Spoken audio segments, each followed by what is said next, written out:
I just got the live stream notice on Zoom, which is good. Perfect.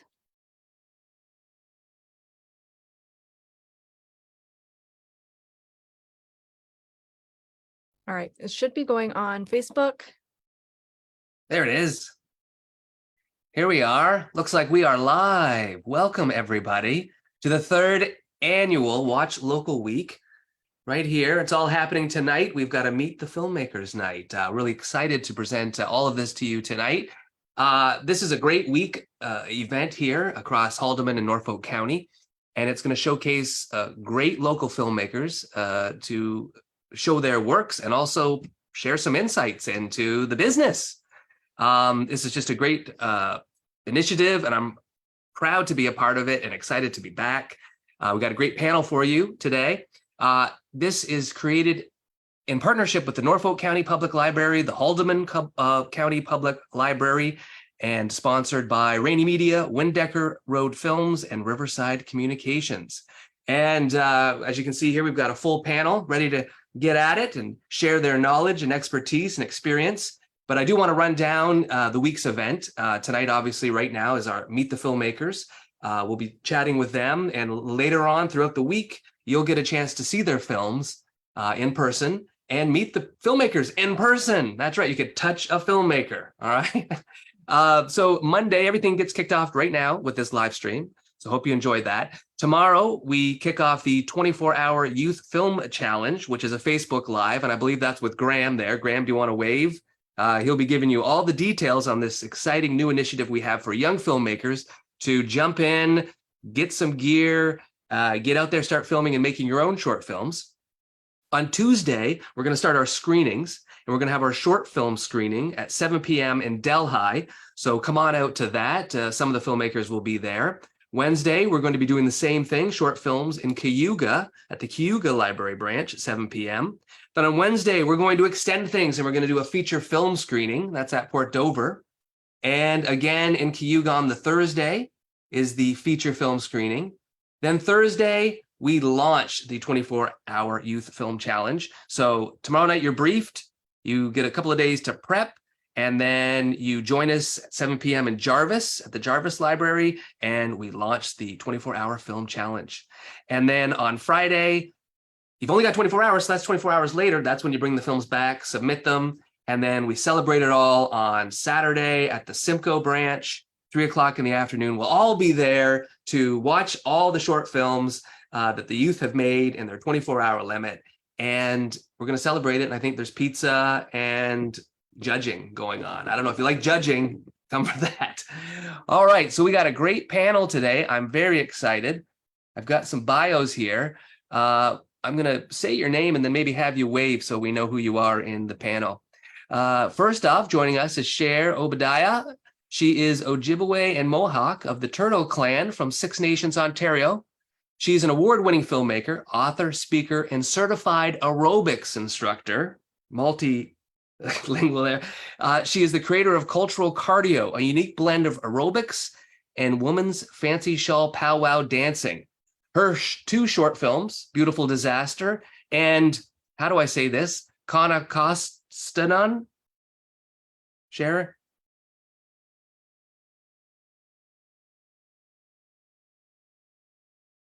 Okay, I can't hear you. Sorry. I'll just go with these. I was muted. Okay. Kanastata. The Protected Place. So her two films, Beautiful Disaster and The Protected Place, are playing during the short film events running this week. Next, we have Steve Roher. Am I saying that right?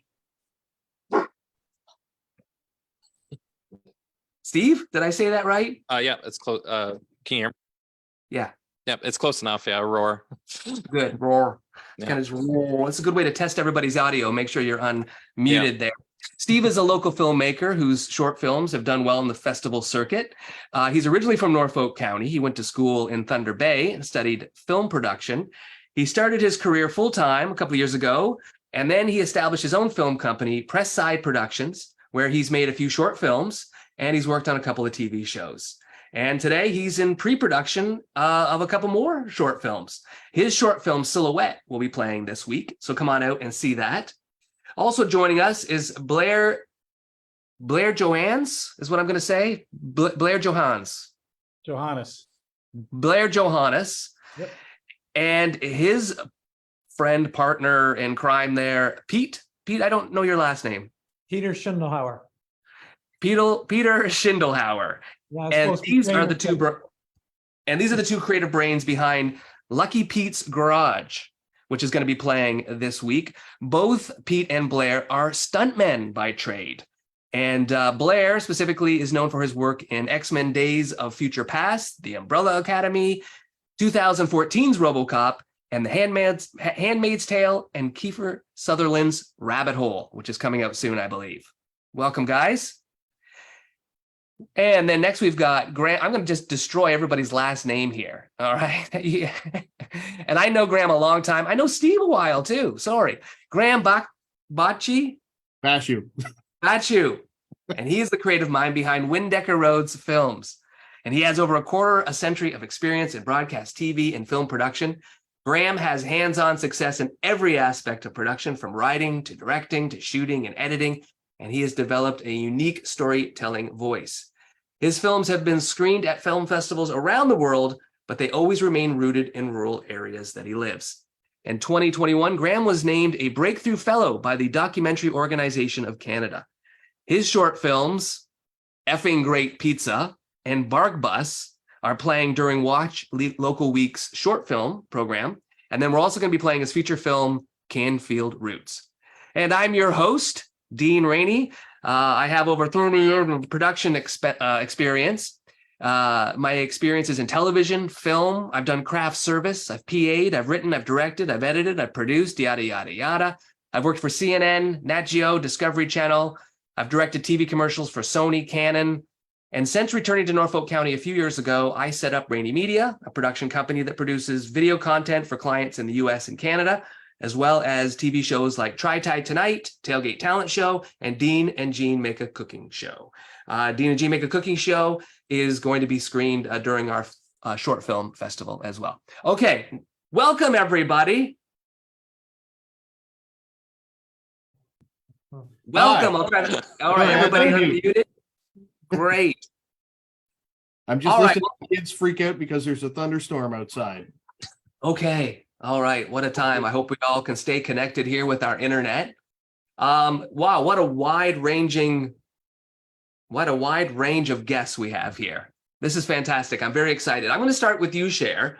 Cher, just tell me a little bit about how you got into filmmaking.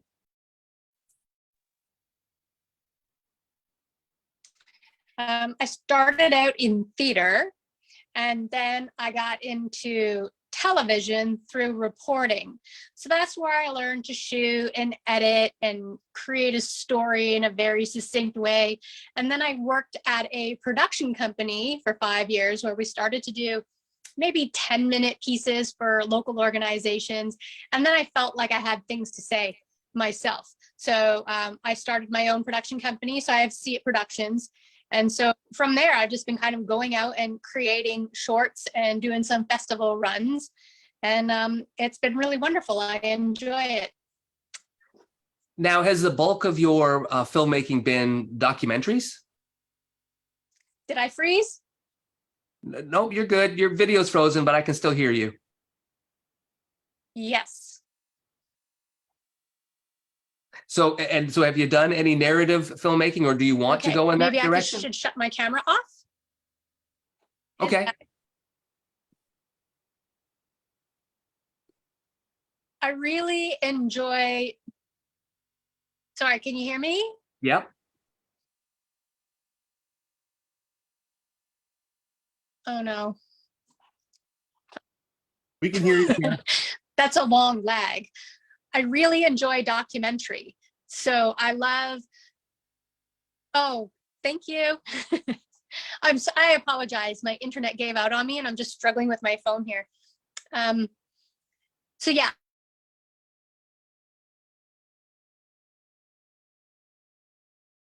Okay, I'm going to just give you a second to get that internet reconnected, because I think you wanted to give me a longer answer than just yeah. But we'll come back to poor Cher there.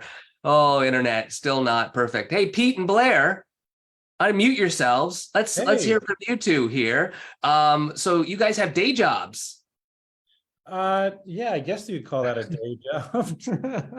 I mean, it's still pretty sporadic, but yeah, we work as film stuntman. We've been doing it for a long time. I'm 28 years in, and Yeah, I'm over 30. so we started out doing stunt work that way, which is a long and hard process. And as we get older, we realize we want to branch out and do other stuff. As Pete says, we can't fall down forever. So here we are trying our hand at sort of branching out. Now you're not located in Toronto, right? No. No, Pete lives in Vanessa and I live here in Paris. So that's I just want to underline that for viewers that like, yeah, you don't have to live in Toronto No. to get the work. No, I mean, a lot of other filmmakers we've spoken to, a lot seem to be coming toward this sort of, as we call the 519 area code. It's a nicer way to live and you just commute. For us as stunt guys, we don't necessarily work 5 days a week unless we're making our own stuff. So we don't mind the commute. And so can I just ask a little bit, like, how did you get started? Because I've really never met too many stuntmen. For me, I had an uncle that was doing it. And so I started following his footsteps and we were doing like sort of live Wild West shows. I saw the Imperial Helldriver stunt team at the Paris Fair when I was 20. And I said, I can do all that. I don't think I could, but I told him I could. So I spent a year crashing cars and being set on fire and then just kind of rolled that into working on film sets over the last 28 years. Myself, I basically grew up out in the country, so I always had a car. And ever since I was 6, 7 years old, I've been driving. Dune buggies, ATVs, you name it, right? Had a stock car, that sort of thing. Drag raced, everything. So one day, an ex-girlfriend of mine said, oh, it's funny. She goes, a friend of mine is dating a stuntman. I said, really? And they basically said, oh, that's what my boyfriend wants to do, meaning me. I got to meet him.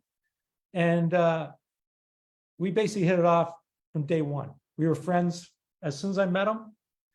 He says, he was being a little sarcastic. He says, oh, you think you can drive? I said, yeah, I can drive. I'm pretty good. And well, we'll see about that. You know, one of those things, just being sarcastic. And he was trying to lose me.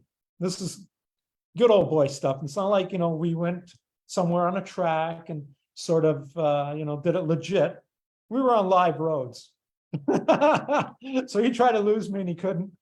And I just showed him some basic stuff, you know, reverse 180s, sliding up, that sort of thing, just show him basic skills. And It's like an audition. pretty much without really an audition.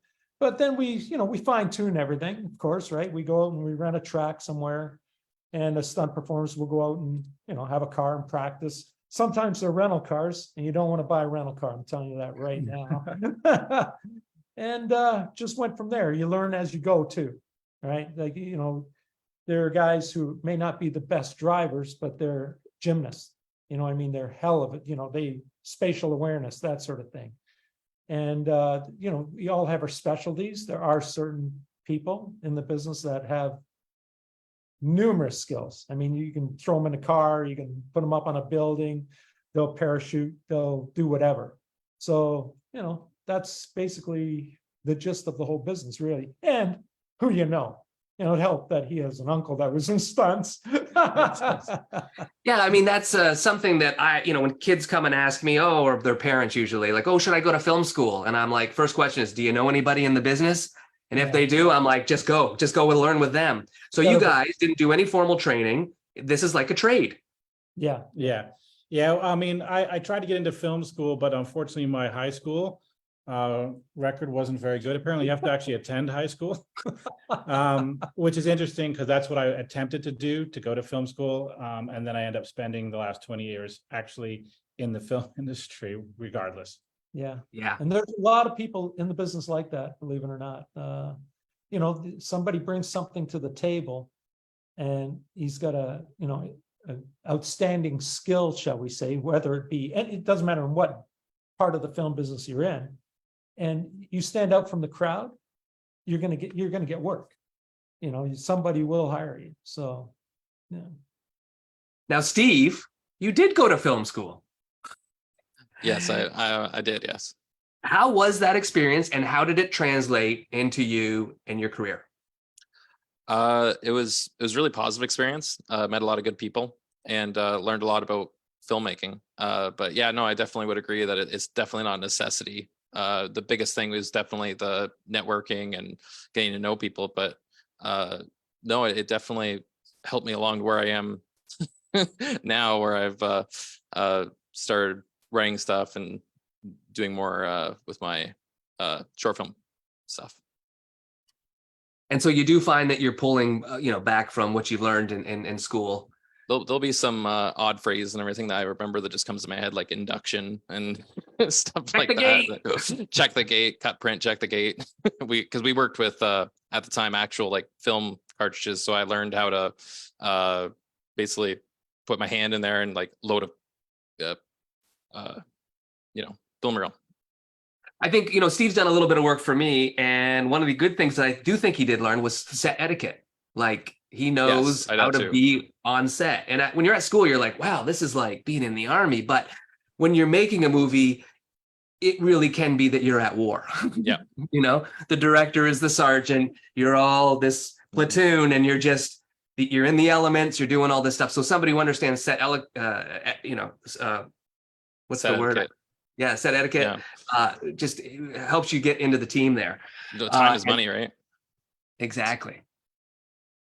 Graham, what about you? What about your background? I know you have a news background as well.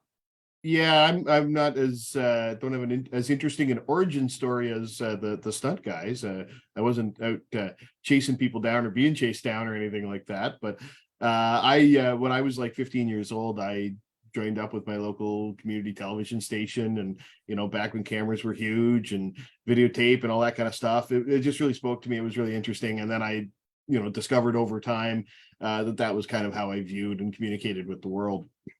So I had a 12-year career in news in Southern Ontario, and lost my job in a fake bankruptcy, we'll call it that, and just decided that there was a good time to go out on my own and make documentaries at that point. Maybe not entirely true. Maybe that was my only option at that point. I don't know. Maybe I'm not employable. I haven't had a job since, so I might not be employable. I don't really know. But in working in news, it's a daily grind. It's a daily turnaround, and kind of based on similar to what Cher was saying. You come in contact with all sorts of interesting people, all sorts of interesting stories, and you've got zero time to get to the heart of that story really quickly and then communicate it outward. And it was so valuable for me. I worked with such good journalists in my career. They had a nose for things. And the other thing, and this is very important for me, is they taught me a lot of empathy, right? I encountered some difficult things in my news career, things that most people don't see. And treating people like human beings is so important, especially in documentary, right? You have to put yourself in their shoes and really understand about the power of putting that lens in front of them, sticking a microphone on them. What does that mean, right? What does that mean for them? How's it going to change their life? Things like that. And news is one of the best places to learn that kind of thing. And it's just, that's part of a storytelling skill. That's part of a filmmaking, documentary, communication skill set, in my opinion. So we've got Graham here who makes documentaries, Cher who makes documentaries, then Steve makes fiction narrative, and same with Pete and Blair. So just want to keep that in mind, audience, as we go through, sort of as they answer these, because they're two different, not just genres, but disciplines, I would say, or something here. So Cher, you're a filmmaker, which means you generate your own ideas and you produce your own film. How do you decide what idea you want to tell a story about, and how you pick that based on your own interest, the ability to actually tell that story, and then what you think an audience is going to think of that story? Yeah, what really did it was I was working at a production company, and way back in 2006, there was a huge land claim issue in Caledonia with Six Nations and the federal government. And so my boss at the time kept sending me down there, and I didn't understand myself what was happening. And so I thought, one of these days I'm going to create something on this, to really, because I felt like if people really understood the history, would they not be standing there shoulder to shoulder with us? There was just so many fights, and it was so tumultuous, and it was just heartbreaking. And then I felt, I grew up in the city. I didn't really know any of that myself. Not only that, it was left out of the history books, so nobody really knew. So that's really what started it, is sort of taking a deep dive into that. And because it's so convoluted and deep, I just started to break it down a little bit into shorts. I'd still love to do something big on it, but it's a bit overwhelming and needs more research. There's just so much to it. But that's what started it for me. Yeah, I would like to say kudos to you. I did watch your short there, and it's only like 7 minutes, and it's like, wow, this story needs a lot more time than 7 minutes. It is very complex, and yeah, but I thought you did an excellent job in the 7 minutes to really hook and just open up the question in the viewer's mind there. Okay, I want to see more about this. Any plans of doing more then? Yeah, absolutely. Yeah, 100%. I'm going to go back and do a little bit more on it. There's been more since then that have developed. And because it's been going on for so long, there's been a changeover in people that are on the front lines. So now there's like a younger generation that's come in of land defenders, they call themselves. So yeah, I definitely want to keep going with that. And I do feel grateful that it is a bit of a different conversation today, and that people are more understanding than they were back then. But still something that's necessary. It needs to be done. Yeah. And other than that, my own experience with being culturally disconnected. So I did do a short documentary called Don't Just Talk About It, which is basically what I did my whole life. And that was becoming a powwow dancer. I would go to powwows, I would see it, but it wasn't for me. It was for other people who grew up in that. At least that's what I thought. So I lied to myself and I believed myself. So I did end up doing a documentary on learning women's fancy shawl, which is where the aerobics came from, which is odd, but that's where it came from. Very, very interesting. So just another question there. So your first one, but the land claims, you were assigned that. So, like an editor or a boss says, okay, go cover this story. But your other one, Beautiful Disaster, then, how did you decide to do that one? And think, well, I can tell this story and it needs to be told. Yeah, because it is my story. And the other one, my boss didn't hire me to do that one. He just sent me down there. We didn't know what we were doing. We were just collecting. We knew it was historical. So it was like years after that I did put together Ganestado, the protected place, because that's what they call it now. And then so for Beautiful Disaster, I did end up meeting a partner whose parents were in residential school. So he had a very tumultuous upbringing. And because I had done so much work at reconnecting to my culture, I deeply, deeply understood it. I understood what he was talking about. So when he would get triggered by something or we would have an issue, I would just say, you know what? I get it. I fully, fully get it. And so I was understanding to a fault. And so we had a lot of chaos, and I wrote a lot of poetry during that time. And it was really, I call it today my beautiful disaster, because there's nothing I cared more about than inner peace by the end of it. It was just, you get so entangled and ingrained in it that people don't understand it today. It's an addiction. People call it trauma bond, but I would like to scratch that word and call it an addiction, because if an alcoholic is drinking and it has negative outcomes, but you keep doing it, that's exactly what I did. I kept going back. There was negative outcomes, but I kept doing it. So there's a lot of psychological things that I would like to sort of make a wider conversation about, so people don't have pity or have the old, I would just leave. I don't understand that. So that's really what I'm really passionate about, getting that message across. So I did what I could in Beautiful Disaster to sort of share my story and the things that I did to bring myself back to self. Great. Pete and Blair, you're working in the biz, you're working on big movies. Like, sometimes I go to parties and people are like, oh, you make TV shows. What TV shows do you do? And I'm like, oh, I got a Thai cooking show, whatever. And nobody knows it. Nobody's heard of it. But you've worked on all these big movies. And then you want to go out and make your own movie. How did you decide, okay, guys, I know you said a little bit about you're getting old, like all of us. It's time for a pivot. What made you think, what, we're gonna make a short film, or a pilot here of what this is? I heard a little bit, maybe it's a web series or something, but to make your own narrative film.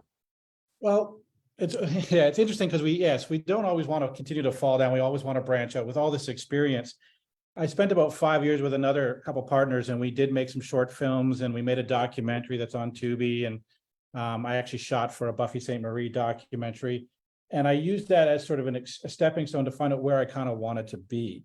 And as much as I enjoyed making those documentaries and got to go to Hawaii and hang out with Buffy St. Marie and shoot her stuff, I realized I do come from the narrative world. Really, that's most of my stuff. So I like shooting, I like filmmaking, but that's kind of what I know the best. And of course with Pete, that's what we do. We do narrative stuff. So that's, I think, where we like to sit, telling those stories and having fun. And so we got together, and Pete had this idea, and so Lucky Pete sort of started as a concept video. What could we do with this? Let's get together with, there was like 5 of us. Yeah. And then, of course, the other actors in the show, but it was only 5 of us, and we got together and went, well, let's just see if we all, one of those things, do we all gel? Can we work together? Can we make this story? And where does this start from? So that's kind of how Lucky Pete started. And then it's deciding where to take it after that. Once we had it, we're like, okay, we did it. Now what do we do with it? Yeah. So there was talk about, do we try to get into a series, which I started to sort of somewhat develop, but I think we're leaning toward maybe a feature. And then a friend of ours said, why don't you just drum up a business, viewers, by doing like a little web series and do little scenes, little skits, and sort of, so now we're tossing around that idea, I think. I'm hoping that we can turn it into a feature film. That's my goal. Okay, that'd be the ultimate. I want to make something fun. Okay, and I don't want to have the tension that we have in some of the bigger movies that we've been in. There's a lot of tension. Everybody's got so much time to get things done. And what I'm trying to do is not have that.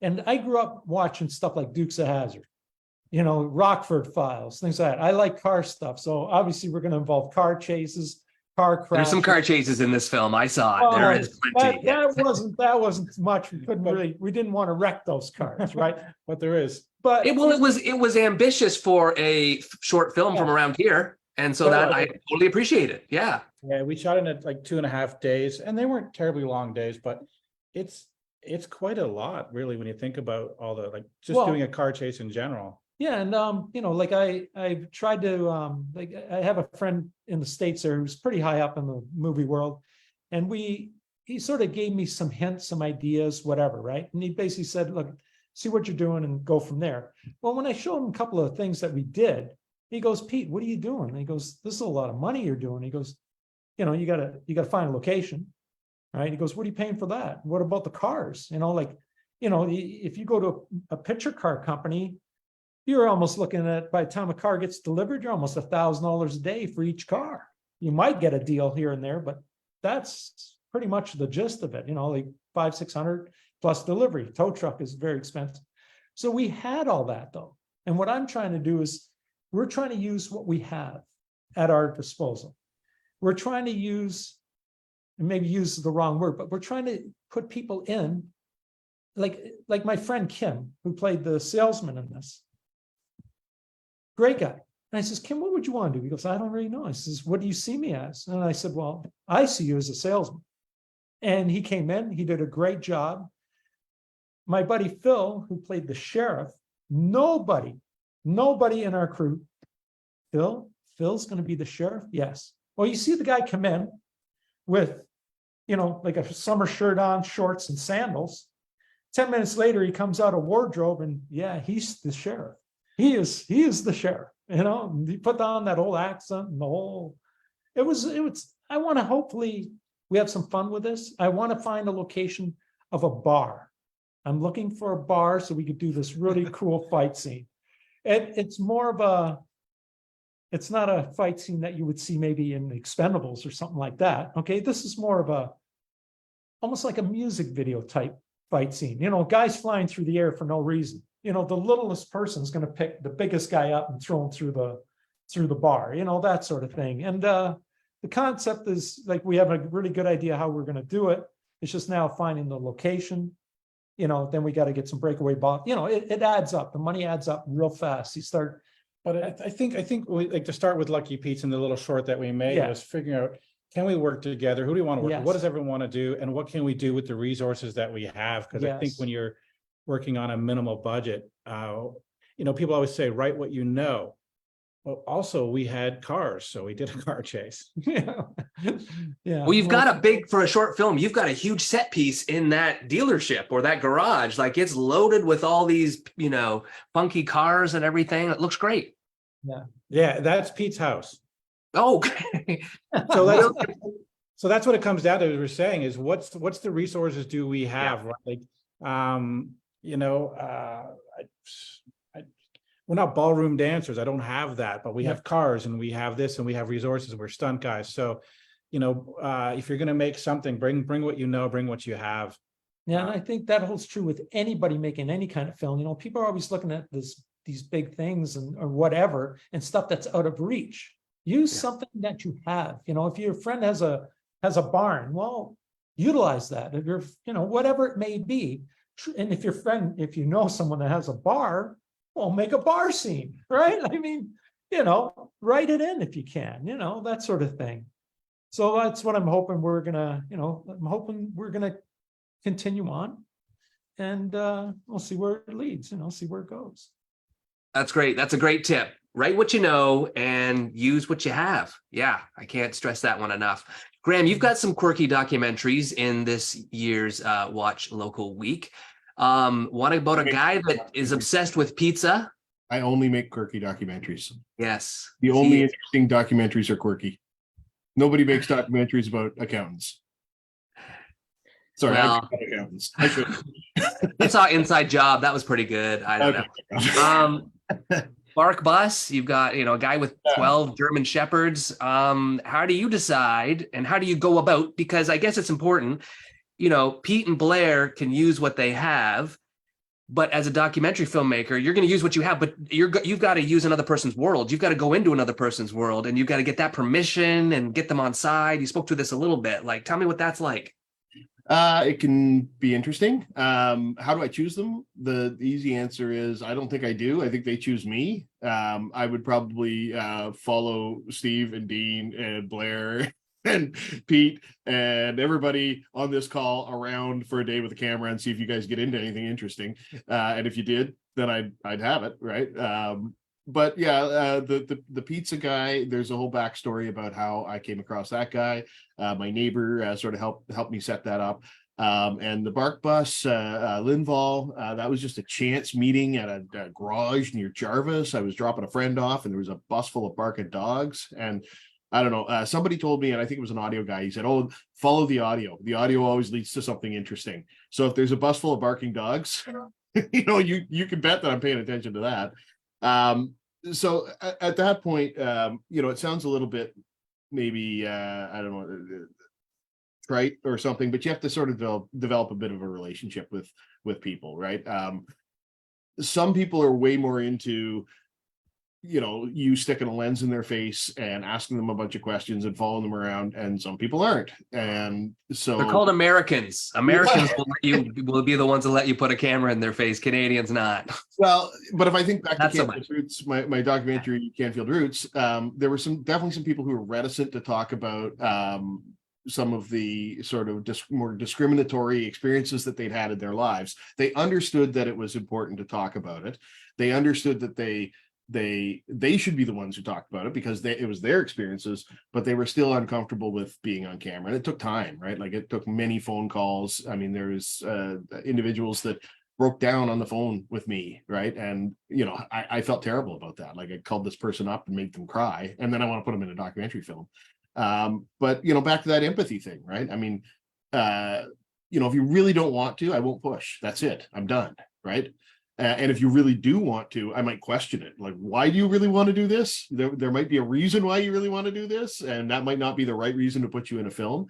So you have to really think about that stuff all the time. And yeah, I don't know. I'm kind of the shorts that I've been doing lately are all kind of quirky people, and they're all done relatively quickly. Like Bark Bus was shot in a single day and was completed 3 days later. I turned that all around in 4 days. Start to finish. And I like to move really quickly. I don't like to screw around, and and I don't like having a big crew. Sometimes it's just me and a sound guy, or just me. But it kind of, how I'm going to do it is all based on that person's comfort level, right? I mean, some people aren't going to be comfortable with a crew of 3 or 4. Some people are going to be comfortable with just me, or maybe they won't be comfortable with me at all. Maybe I have to get a ringer in or something like that. So yeah, I'm not sure if that totally answers the question. Every single situation is totally unique to me, and it's all sort of governed by what that person's comfort level is. Ultimately, I want the access, right? Like I want a passionate person to tell their story to me, right? And I want them to feel comfortable enough with me that I'm not going to do them wrong. And I will say that increasingly, as I do this work and these more recent short films, they're a lot more participatory with the subject. So there's a lot more talk about what they'd like to see out of the film, and maybe some decisions about my editorial I'll hand over to them and say, well, what do you think about this? Could we do this? Could we do that? And some people don't work that way at all, but I'm feeling more and more comfortable with doing things like that, because I think it makes for a richer experience. And I think it's super, super ethical. Like it's a super ethical thing to do, to say, it's not my perception of your world that we're portraying. It's our perception of your world together. Right. And that, I don't know, it just feels better to me. It just feels like a better situation. And then it doesn't feel like this, I'm trying to draw this stuff out of you because I think you're quirky. The last thing I would ever want to do is sell a film to somebody because they're so weird and so off-putting, that people, it's like pornography of the real. I don't know if anybody knows that term, but like, oh God, I'm so glad that I don't live like this person. Like that's not what I want to make a film about. I don't want to make a film where people look down, like Tiger King. I don't want to do that. No, thank you. Right. More exploitive than. Yeah, I find that exploitative. Yeah. Long answer. Sorry, Dean. No, that's great. No, I think that's important for people to hear how we come up with our ideas. And then, because it's such a battle to get them made, you've got to have the right idea that'll get you to the finish line. Steve, what about you? Narratives again, short films. Where do you get your inspiration? How do you decide what you're going to make a film about? Well, it kind of leads back to what is around you. So a lot of my films take place in the forest because my parents have a farm, but I try and craft stories around that, and sometimes try and like have it entertaining, but also have like layers to it, so people can look back and like have like aha moments after they've seen it a couple times and kind of go back and see what things. But things that inspire me, like my favorite genre is fantasy, and it's something that is the hardest genre to obviously do at a independent low level, but that's always something that I'm trying to strive to keep going also. Constantly with each one of my films, I'm trying to learn and try to one up myself, and try and if I'm just doing the same I'm just running my wheels, then it's something that I'm not as interested in. But if it's constantly trying to get to that next level, constantly trying to push the envelope, then I'm all for it. And do you work with just your own crew? Are you a small crew? Do you try to get friends and buddies involved? What have you got? I know your wife likes to. Well, as of right now, basically, like, at the level I'm at, I'm basically my friends and favors and pizza and stuff, but slowly trying to get more. It's generally just me and the camera, and but no, I definitely like to grow, get bigger, pay people, and other than Monopoly money, and usually it only takes a day or so it's not like, and they're my friends, but eventually I want to move past and beyond, right? Yeah, no, that's great. Okay, so this one I imagine you'll have very different answers to, but let's talk money. This is the most expensive art form you could ever participate in. How do you go about paying for things? And if you don't have to, share that. What do you do? Cher, I'm going to start with you. How does money factor in? How do you go about getting the money, or do you even need it? What's your business model there, I guess, for production generally? Yeah. The answer is both. You can do it with just get out there with your phone. Just if you have a story to tell, I always say, just use your phone, go tell it. Beyond that, I find that you have to not just be a creative, but also be a business person, because you have to be able to pitch, and then you got to be able to get in there and crunch those numbers in terms of a grant. So I've been a successful grant writer a few times, but they definitely do make me curl up on the floor in the fetal position a little bit. They're difficult, and then they're timely, and then you may not get anything from it. So being a creative is difficult. I just accept that. I wouldn't be able to go.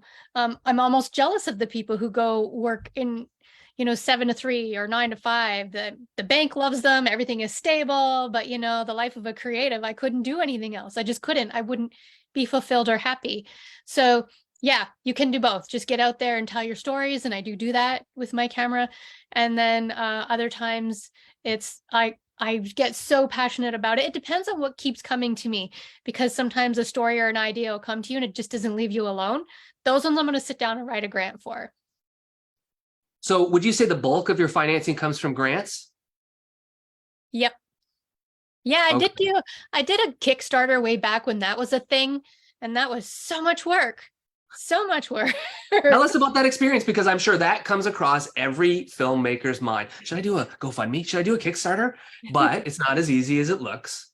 It's not. No, I made mugs to sell and t-shirts to sell and all kinds of little packages. I had a friend that had sweatshirts. It's like, let's do a package for sweatshirts. And so there was all kinds of, sorry, my dog's going to pop in here.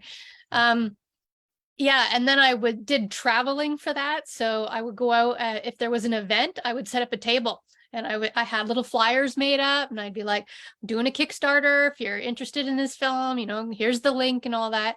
And so Canada Council does like it when you make other efforts and have other sponsorship and other funds coming in that isn't just entirely from them. So I'm glad that I did it, and it is helpful. And Canada Council does know who I am now, as a result of being so, you gotta get right in there and get gritty about it. So yeah, You're in the clique. Yeah. We all feel it's a clique. It is. We absolutely. It's don't get me started on grant writing there. There are people that you can hire to write grants for you. Have you ever considered that? I have considered that, and I'm getting a little bit closer to that, actually, because I've done a few on my own now, and I was talking with somebody recently, and we're going to get together and do some Zooms and talk about ideas, and then the rest of it is going to go to a grant writer that he knows. So yeah, inching towards that, and sometimes in the beginning, you got to just get out there and do your own thing. And then, as things grow, then you can sort of expand that way, which is nice, and just focus on the art. Yeah, no, that's great for you, and that you've learned it. So if you get a grant writer, you're not, you can help him as well, or he or she, and not because you're gonna have to pay the grant writer. That's one thing people don't remember at the end, is you got to give them a big chunk of that money that you got. Now, I wonder if this is because a lot of your filmmaking is issue based. Like, you're an activist. I would think you seem to be a bit of an activist there, and so that works very well with grant writing. Have you considered doing commercial stuff? I do for my own personal business. I do. So I have really beautiful clients like Aboriginal Health. And so when they come to me and they say, well, our FASD department has a story, or we would like to put something on our website, I'm sort of now like combining it with what I like to do. And it's like, let's tell somebody's story then, if you want to talk about FASD. So I'm fortunate in that sense that I'm able to do that. And then there's another client that I have, and she wanted to do community storytelling. So we're just plucking people out of the community. It's like, what's your story? What do you want to share? What do you want people to know? Who are you? So I'm fortunate that's how I make my money, is through my client business that way. But I for sure have my own things that I want to talk about and say. So yeah, I'm just very fortunate that in my everyday work that I can still create that way. Blair and Pete, how about you? Did you raise some money to make this film, or did you just do it out of pocket to start, just as an experiment? Well, out of pocket, I think Pete bought some props and things, and I bought some stuff camera wise. And because this is our first time together, again, using the stuff that you have. And we also shot it in an area where we didn't really, well, I shouldn't say we didn't need permits. No one seemed to bother us. So things like that, It's always better to ask for forgiveness than ask for permission. Is that what the saying is? something like that. Pretty Yeah. much, yeah. I mean, when you get out to I those, don't know if it's better to do that, but it's one option. and it depends on where you're going. Like if you're downtown Toronto, you can still guerrilla shoot there, but it's tricky. Where we are, I think a cop actually drove by us and waved at us. Yeah, We you were s- doing a car chase down the road. Yeah, So- you just stopped and you just did a little thumbs up, you know? Well, so- you show up with some fancy cars and do a car chase, everyone loves you. So, Yeah. so yeah, I mean, I've with other partners, I've crowdfunded, and I know that, you know, making the shirts, and it's a lot, and you can only do that so many times before your friends going, aren't you making any money at this? So it seems weird for us after 60 years in this business, that we are back to, you know, what can we do for free or within Yeah. a couple $100? So, which is why I think we'll probably end up doing this as sort of a web series, because it's something we can go out and shoot on the weekends with minimal money and get the ball rolling for this production. And then once we have some eyeballs and some interest, you know, then, because, you know, Canada's a hard spot to get money. Yeah. You can go to the States and they'll just hand it to you.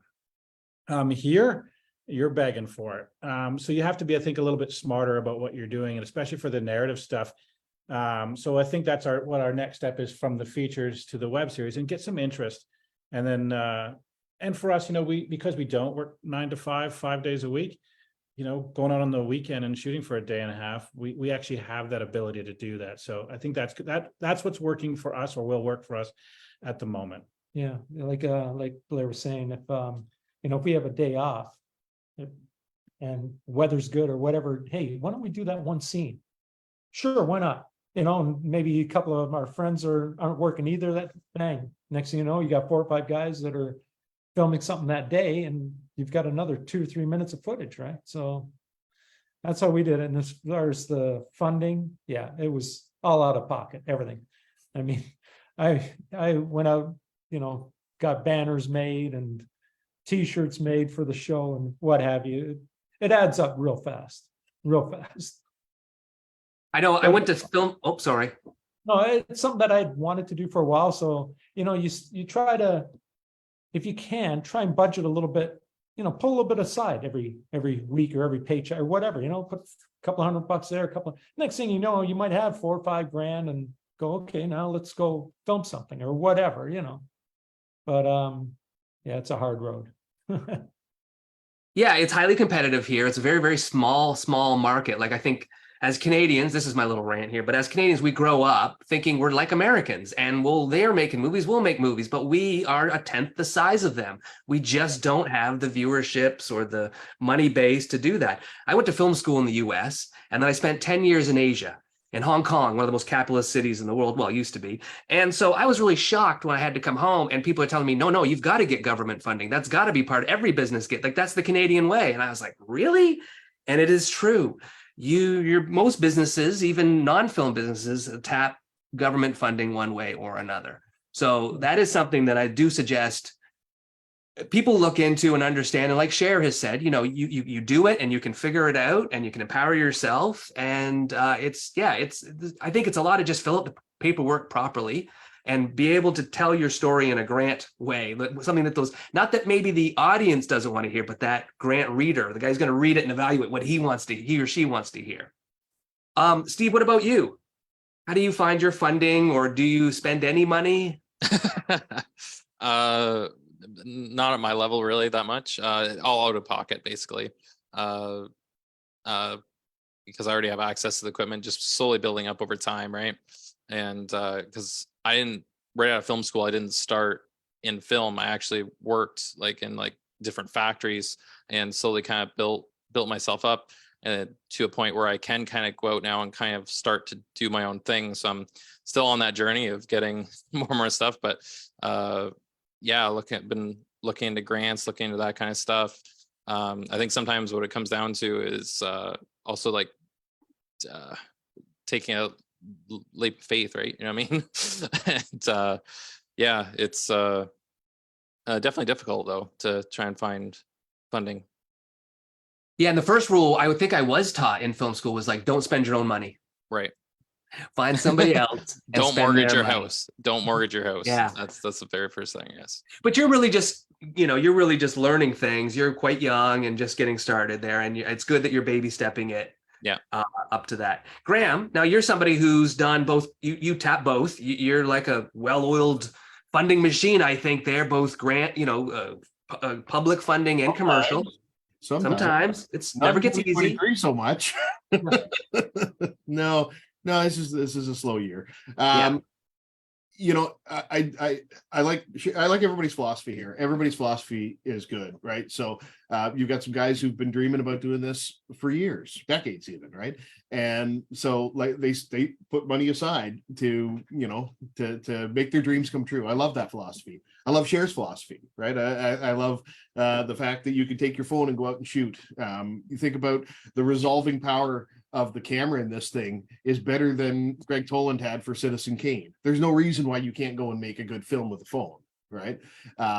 It's not about the equipment so much. And I love Steve's and Dean and your philosophy too. You know, government assistance is there. It is the way it goes. My philosophy with this stuff is like kind of crazy and hard. And it's like, you got to want this, right? I mean, some people want to go to Cuba every February. I don't.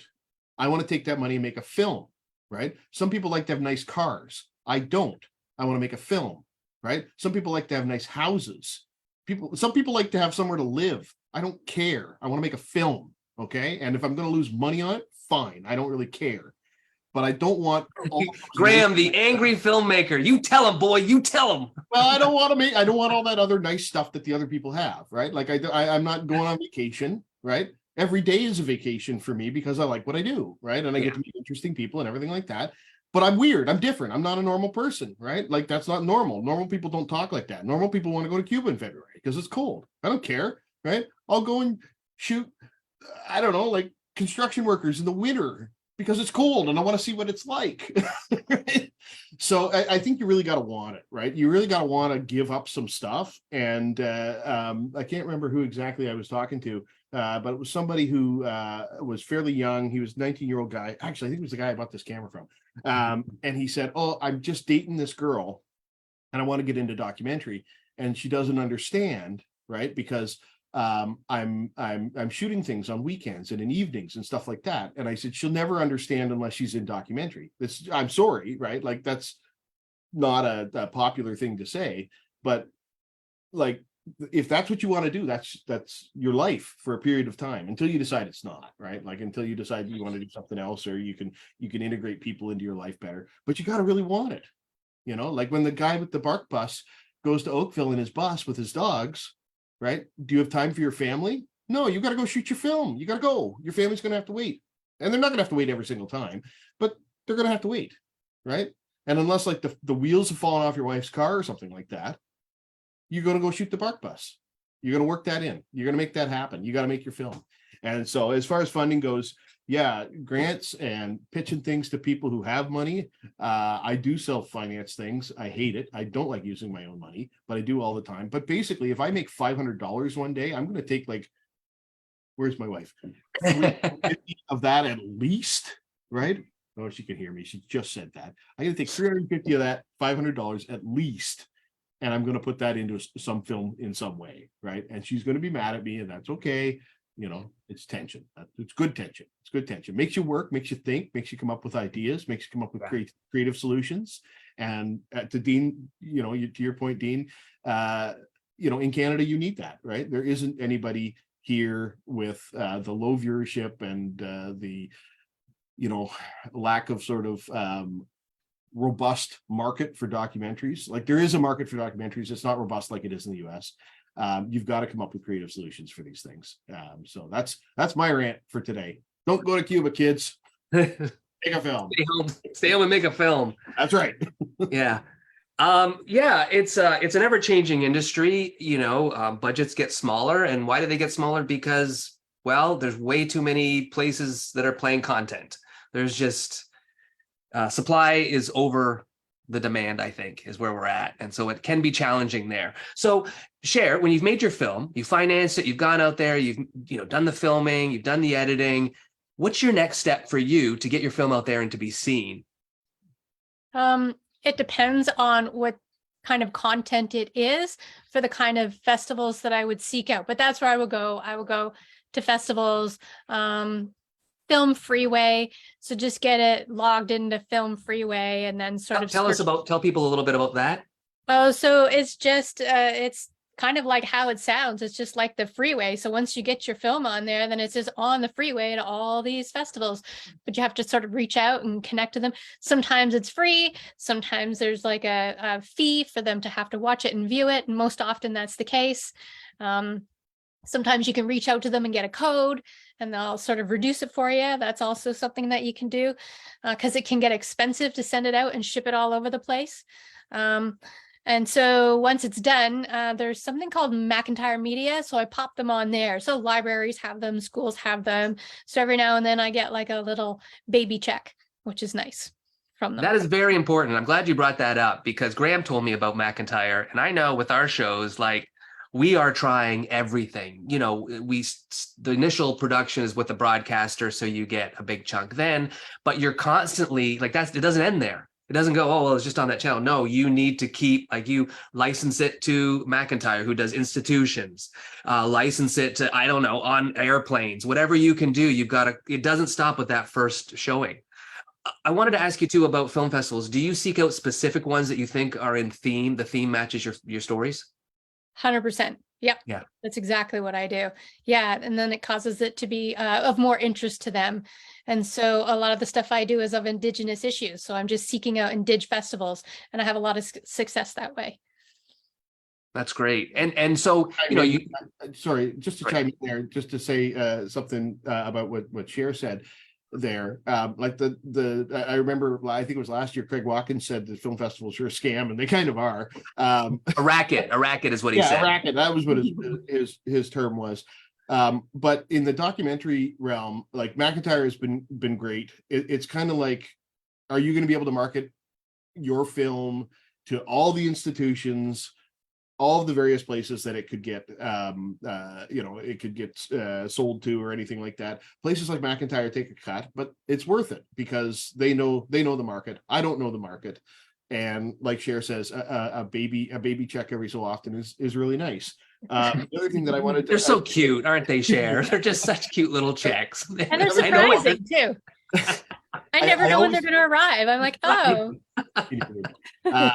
The other thing that I wanted to stump for with film festivals for documentaries specifically, I'm a member of a documentary organization in Canada, and they're like good and not so good at the same time. They're very Toronto centric. They have a youth or a student remote and Indigenous lower cost membership.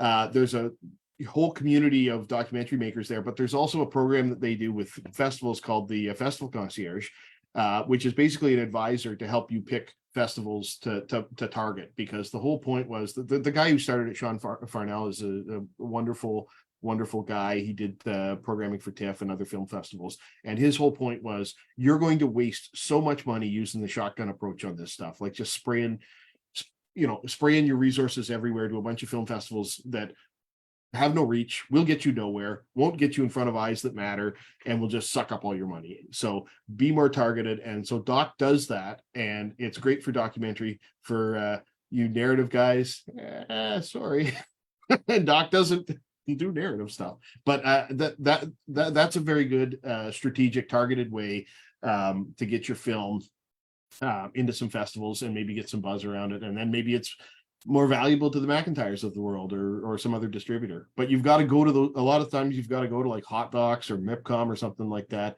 to sell that film to a distributor who's going to take a cut and so on and so forth. And Okay. Pro tip, don't go to MIPCOM to sell your film. I went there to cons to sell an animation series, and I realized, no, there's no deals done at MIPCOM. They do them well in advance, and they're just there to drink and party and enjoy the beach. So don't go actually expecting to pitch people there. They don't want to hear it. And it's like $1,200. I don't know what it is at MIPCOM. It's probably way more. Yeah, it's crazy. $1,200 Canadian for an industry pass at Hot Docs. And like, that's insanity. Who do they think is buying this stuff? Like independent filmmakers? Any idea about independent documentary filmmakers? No, they don't. Yeah. I'm sorry.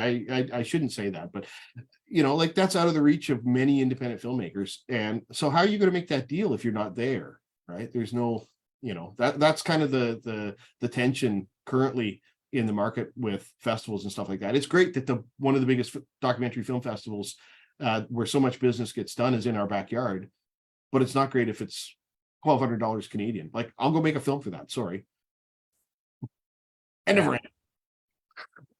Steve, what about you? You've had a lot of experience. Most of your films all go to film festivals. Yep. Film Freeway is the one that I go into, but I'm very cautious on which ones I go to and the genre too. Like, I'm not going to submit, a drama film to a horror fest. Like, it's you got to be very analytical with your approach when it comes to stuff, and marketing is definitely key when a lot of stuff. And if you have the budget, it's basically like, it's supposed to be half your cost. But when you're talking that, when you no budget, then half of nothing is nothing. So you have to find creative ways to supersede that. Do you win some awards to get a little cash to go back from the film festivals? Do you just get some recognition? Recognition so far. I've won a few awards. I've gotten some money, but not anything to write home about. But yeah, it's mainly. Did you get a cute little check like we do from McIntyre? Yeah. Laurel. Yeah. Oh, that's great. Blair and Pete. Then Pete's Lucky Garage. Is this kind of like then a pilot or a proof of concept or something? Is that what this isn't going out right now? This is sort of a pitch. Yeah, it ended up becoming part of a sort of a pitch package that we sort of put together, or we were starting to put together. Like I said, I was trying to do a TV series work. I've worked a lot on TV shows, so that's sort of where I was drawing my attention to. But as we go through it and start thinking things through, we're thinking it's easier to make a film, to be honest with you. It's less time, 90 minutes of content as opposed to hours and hours and hours. But then, so I really do think we might do the sort of web series route, because it's within our means and budget. It's within a time frame. Yeah. And then we can, because you are looking for money, getting that interest. So that's where it'll go. I mean, I've done projects in the past where we have sent them to film festivals, and you of course have to, like Steve said, you got to be careful which ones you go to, just so that you're in the right area. We've done that before. But I think this route we actually will try the web series and on YouTube, and that's a first for me. So we're going to learn about that, I guess, and see where it goes. Fantastic. Okay, well, we've been going about an hour here, so maybe I can take a few questions. I've got a question here about the 24-hour film festival for youth, so the challenge of them to make a film in 24 hours. So I'm going to go around the panel here, and I'd like each of you to give one good tip to a youngster who's going to have to make a film in 24 hours. It can be technical, can be creative, can be time management, can be anything. Any tip to help the youth as they prepare for their 24-hour filmmaking experience. Share?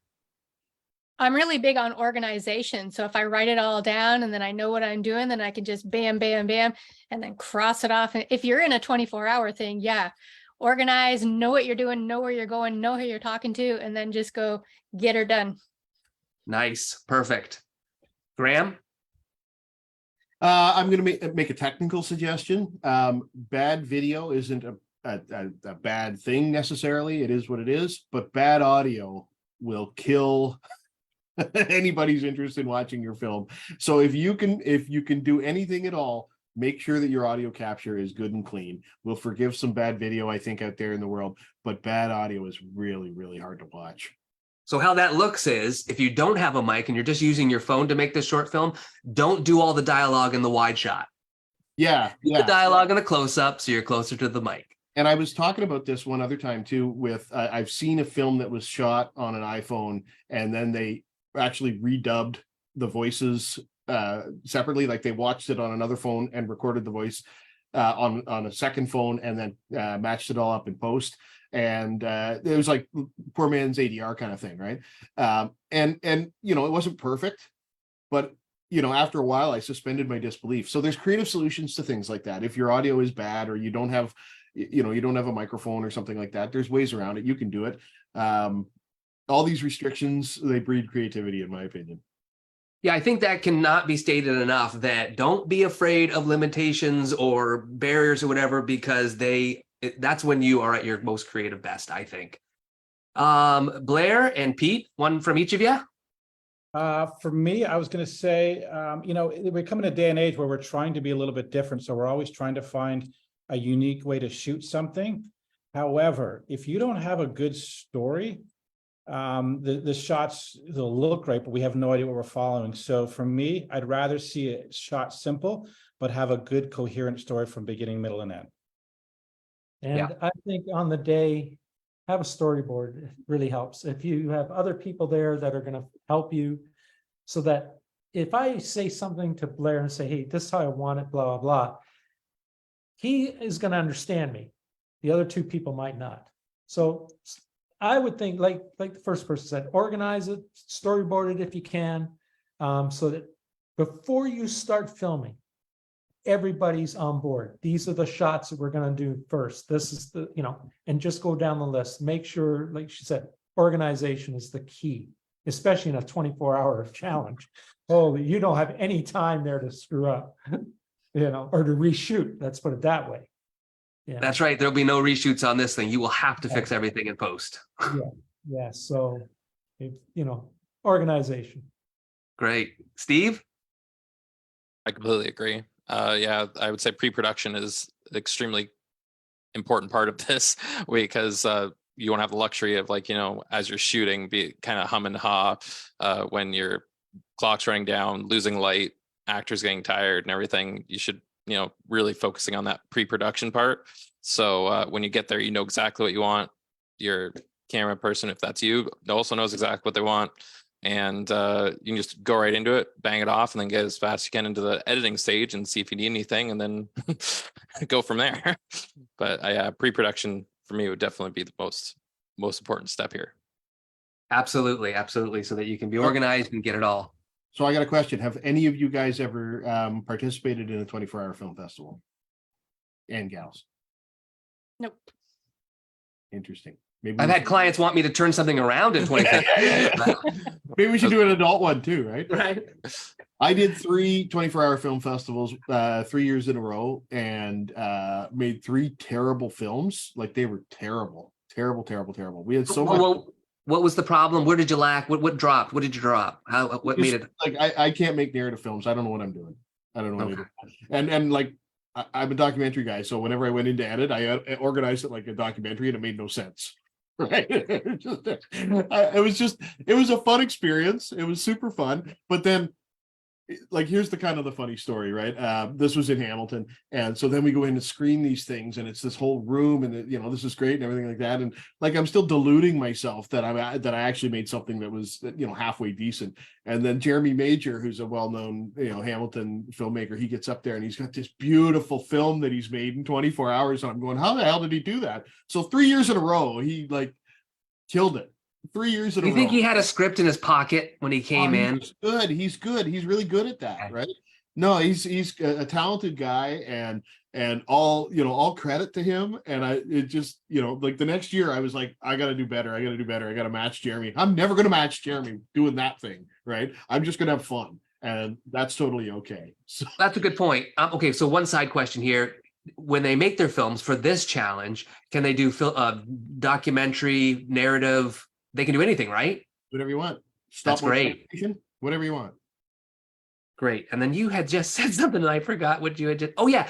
Do you ever feel that like imposter syndrome or something? Like here we are, we're all making a living at this, barely, but like, do you have a lot of self-doubt? How do you handle that? How do you keep going? Graham and I are a bit older. Share what's your advice to people to stay the course and like ride the waves? I think that comparing yourself to what other people are doing can really cause you to feel that imposter syndrome. But they're never going to create the story that you're going to create, even if you have the same footage. So to keep in mind that we're all really diversely unique, and that whatever it is that you create, that there is an audience for that. Because sometimes I was thinking, well, I have to do this and add that, so it will be for a wider audience. But then I had someone from the NFB, she said, National Film Board, she's like, just create the story you want to create, and there will be an audience for that. There are people out there that are going to gravitate towards that. And it really took a lot of pressure off. So just honor your uniqueness and just be confident. And no, I don't have a lot of that imposter syndrome. I've just done an excessive amount of work on myself. I landed in the ditch. I was not at the wheel. I wasn't even in the trunk at one point. So now it takes a lot to offend me. I'm very confident in what I do. And if people like it, they like it. Once it's out of your hands, you can't do anything about it anyway. That is some great points that you've just made there right now, because it is a tough business. This is a business of rejection, essentially. You know, if you're an actor, you're being rejected in auditions. If you're a producer, you're being rejected with maybe funding or whatnot. So you've really got to just be committed to it and grow a thick skin. And I love what you just said there, that even with the same footage, no one else is going to make the same film as you. And that is fantastic. And that's what makes this such a beautiful art. Yeah. So I think that's pretty much out of time here. 8:10 here is what I have. Any questions? Any other questions coming in? I don't see any on the Facebook. Is everybody coming to the local screenings? We'll see all you Great. back there. Share, everybody, Steve, everybody. Great. So then if you have any questions, come join them. You get to see their films. I hope this was a good preview and built some curiosity to see these, because they're all fantastic. Very eclectic group of films, and they're all local. I think that's very, very cool. Okay, anything further to add, Graham? Anybody? Just for me, Dean, thanks for hosting this. We talk about skill sets and what we develop here, and pitching and communication and everything like that. But man, hosting is a special skill set. Not everybody can host. So thank you, Dean. Thank you. Well, you guys were great. You guys were really, really engaging and gave some really great advice for kids out there and anybody actually who wants to go into this business. Absolutely. Yeah, because I think just one more thing I want to say, and this is like, I said we're older. There's some older people there on this panel, but like, I get a lot of people that like get into this older in life, and I think that's totally legit. Like, if you're a storyteller, you're a storyteller.